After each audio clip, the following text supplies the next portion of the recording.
Welcome to the module on metacognitive reading strategies. In this module, you will learn what metacognition is, metacognitive strategies to use before, during, and after reading, and new expectations for reading time in college. What is metacognition? Metacognition is thinking about thinking. When reading, metacognitive strategies help you monitor your own understanding. Your own monitoring is the first and best way to ensure that you are understanding what you read. This module will focus on reading nonfiction texts, that is, not made-up stories.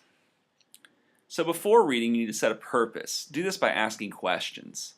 Take a finger walk through the text. Ask, based on this heading, any given heading you come across in the text, what is this text about? I wonder what this phrase means.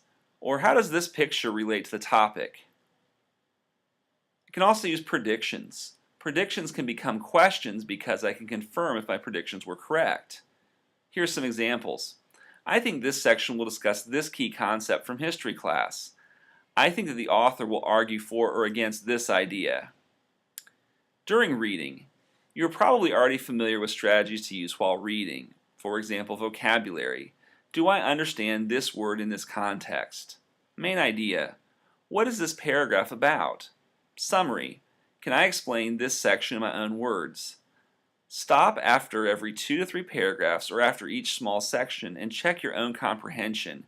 If you are not able to articulate a clear understanding, reread the difficult portions and try to explain the text again. So here's an example text.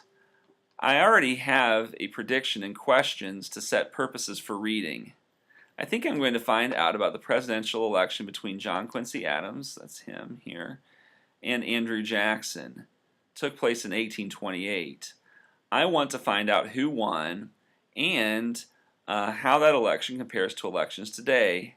I also have identified some hard words in the text: divisive, philosophical, polarization, and techniques. So let's look at the words first. The election was very divisive. I defined these words. So a divisive moment is a moment where the nation was not unified. The candidates emphasized the country's philosophical polarization. So philosophical would have to do with basic theories, and polarization would be divided into opposed groups.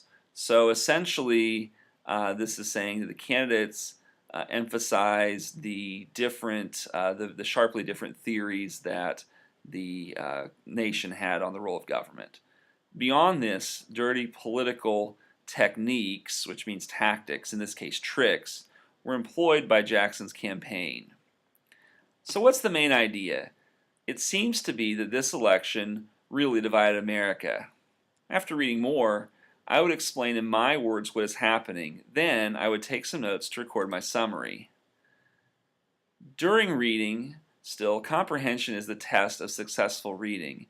Metacognition in reading is the practice of monitoring my own understanding and engagement as I read. If I don't get something, it's my job to figure out what I don't understand and then do something about it. So here is the new expectation for college reading. Some text will take a considerable amount of time to read and understand. That's okay. During and after reading, interaction with the text that I am reading is very important.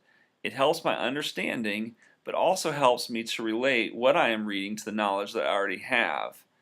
Making connections builds my schemata, my ideas about things. A schema is a network of ideas that I have about a given subject. So here's an example. The text that I am reading is about an election.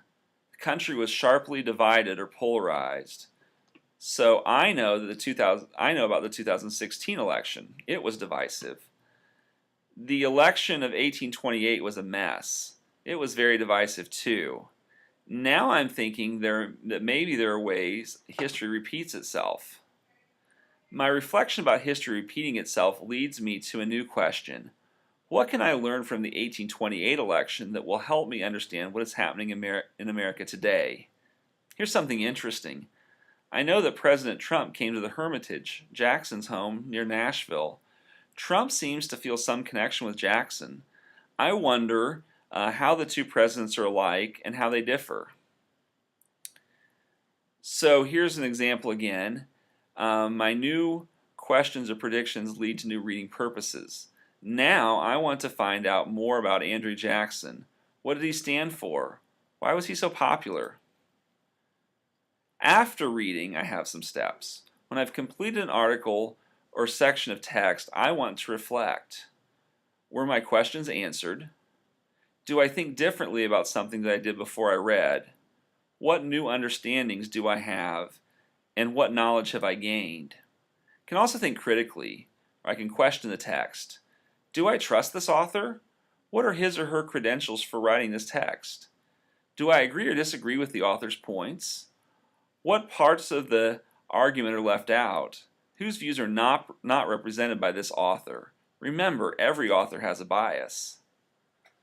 I can then update my notes. Make sure that my notes clearly communicate the key points of the text that I want to remember for class discussion. I can organize. Would it help me to make an outline, to draw a diagram, or to write a summary? And I can share. Engage in discussion with friends. Hey, I'm going to talk to my roommate about what I just read.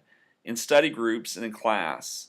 The more I talk about a text, the more comfortable I will be with discussing the big ideas that it presents. This strengthens my mental networks and prepares me for future learning. So here's your assignment. Your instructor has assigned a text to use with this module.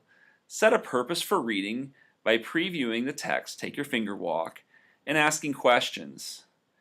Use the strategies that you have to check your understanding.